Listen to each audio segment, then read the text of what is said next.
Hello tout le monde, j'espère que vous allez bien. Ça fait longtemps que j'ai pas tourné de vidéo. J'en suis encore désolée, je sais, je m'excuse à chaque fois, mais c'est vrai que je prends vraiment pas le temps.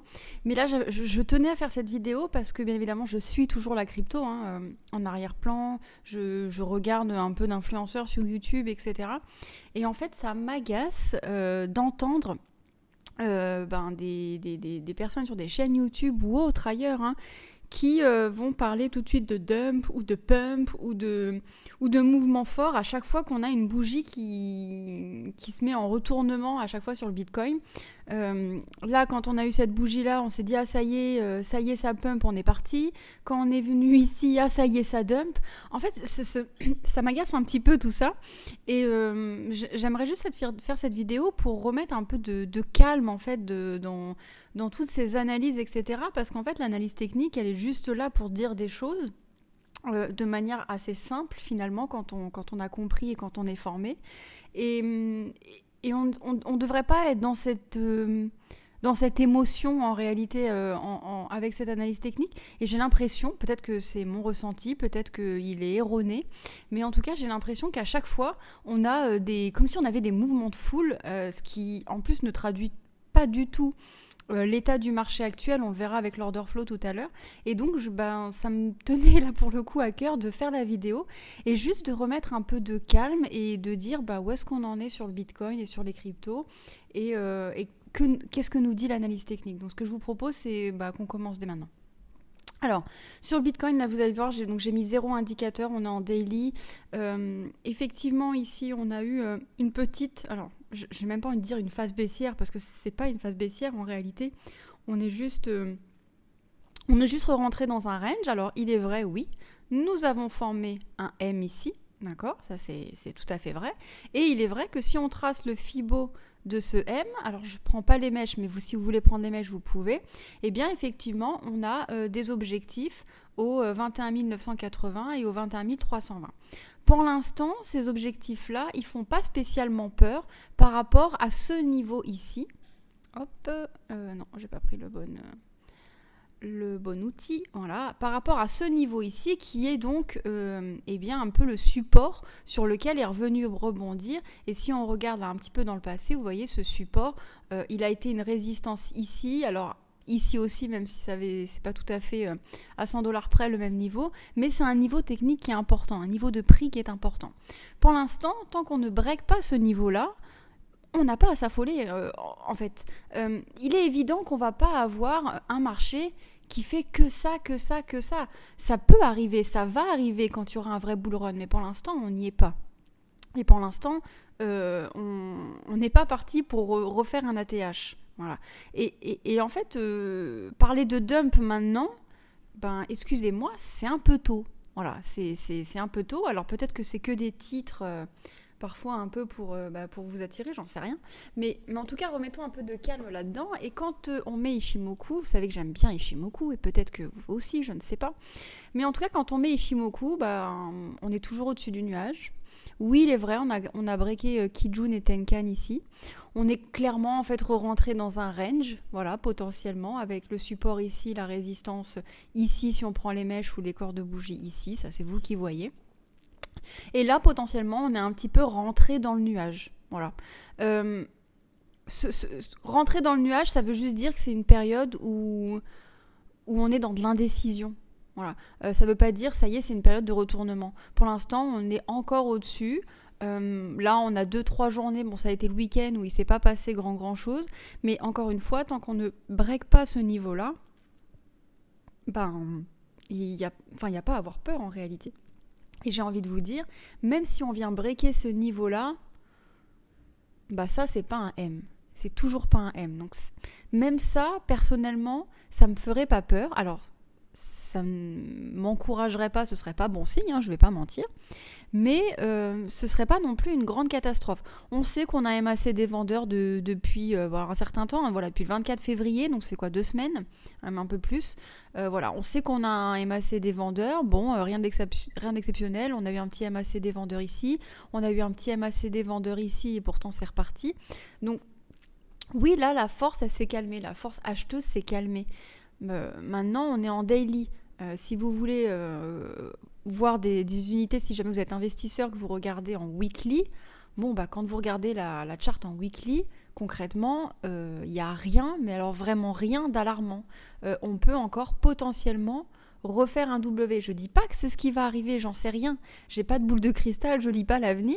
Mais là, je vois pas de signe de dump en fait. Et voilà, c'est le pourquoi où ça m'agace. Voilà, je suis désolée si c'est pas très agréable pour vous.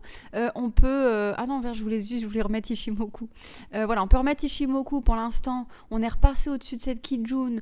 On est en train de repasser vers le nuage de cette longue tendance baissière que l'on connaît depuis 2021. Oui, on n'est pas encore passé de l'autre côté du nuage en weekly, mais en weekly, ça va mettre beaucoup de temps. Voilà, vraiment beaucoup de temps. D'ailleurs, il est possible que... on passe l'année encore 2023 sous ce nuage-là, hein, c'est vraiment pas impossible, puisque la SSB, elle est aux alentours des 31 000. Voilà.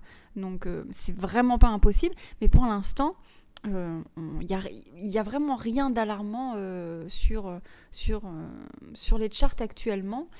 Si on met des indicateurs peut-être un peu plus simples, qu'est-ce que je pourrais vous mettre pour que...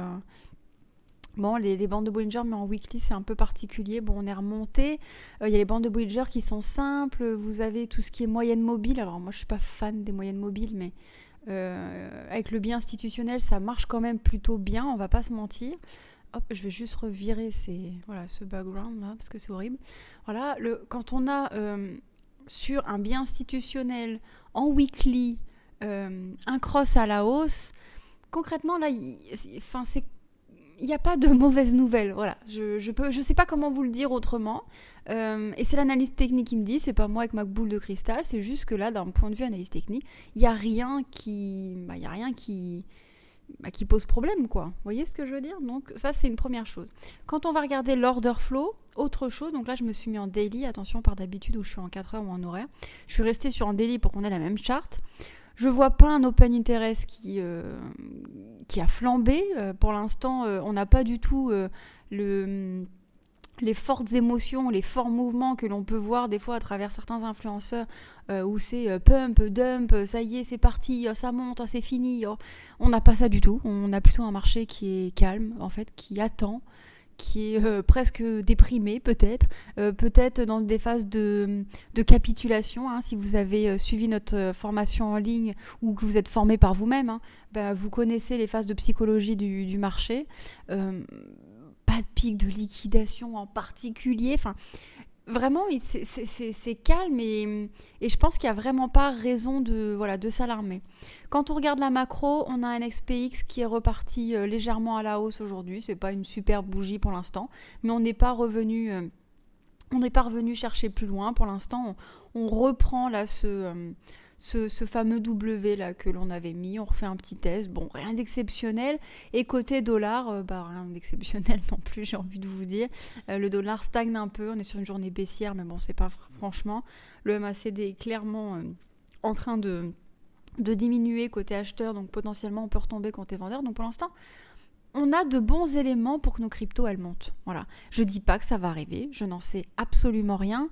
Si vous avez suivi un peu les cryptos qui suivent les intelligences artificielles, comme Agix, comme VAI, alors je sais pas si ça se dit VAI, c'est VAI, mais moi je l'appelle VAI, mais ça se trouve ça se dit pas du tout VAI, mais peu importe. On a des cryptos qui ont des fois certaines déjà explosé, qui ont déjà fait... leur x2, des fois leur x4, parce que l'intelligence artificielle avec ChatGPT a suscité beaucoup d'intérêt et donc beaucoup d'investisseurs se sont lancés dans ces cryptos-là.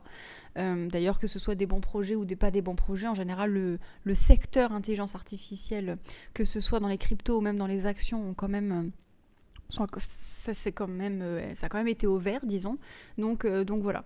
Donc voilà, je tenais à faire cette vidéo. Elle est assez courte, mais voilà, pour faire un point très simple sur l'analyse technique et sur le fait de retirer un peu d'émotion et juste de lire les graphiques comme on est censé le faire, même si en tant qu'être humain c'est très dur de ne pas être proche de ses émotions et de se laisser emporter par elles, mais il faut tout de même essayer. Et je pense que c'est à nous aussi, je sais pas, moi je prends ça en termes de responsabilité, je fais des vidéos que tout le monde peut entendre, peu importe la popularité de chacun, C'est pas bien je trouve ça pas bien, voilà, de faire du pump, du dump dans tous les sens. Donc voilà. En tout cas, j'espère que la vidéo vous aura aidé. N'hésitez surtout pas, je rappelle, on a notre site internet investirconfiant.com. Puisque la chaîne Crypto School a changé de nom. Nous avons une formation gratuite où vous apprendrez vraiment toutes les bases, la psychologie du marché dont je vous parlais tout à l'heure, qui est vraiment essentielle. Vous allez apprendre les indicateurs classiques, les plus simples pour que vous puissiez commencer à appréhender l'analyse technique, les marchés financiers, pour que vous puissiez avoir un regard éclairé sur vos investissements et sur le monde de la finance, qui est quand même un milieu très particulier où on trouve de tout en termes d'informations et où on aime bien manipuler.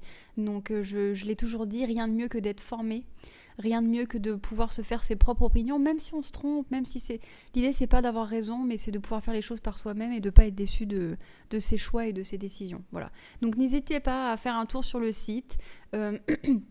Suivez la formation si vous en avez envie ou pas, elle est complètement gratuite. Il y en a une autre sur les investissements qui est beaucoup plus lourde, il y a plus de 100 heures de vidéo, donc celle-ci est payante. Je rappelle, pour l'instant, elle est à 60 €, alors qu'il y a plus de 100 heures de vidéo pour l'instant pour les premiers inscrits. Donc n'hésitez pas, je ne veux pas forcer à la vente. Même pour la formation gratuite, je serais ravie, et avec Chinon, on serait ravie d'avoir un retour. Est-ce que c'est bien, pas bien concrètement, moi, même les critiques négatives me font plaisir et me font évoluer. Donc ça reste bienveillant. Donc voilà, n'hésitez pas. Et sur ce, je vous souhaite une très bonne soirée et je vous dis à très bientôt. Ciao, ciao.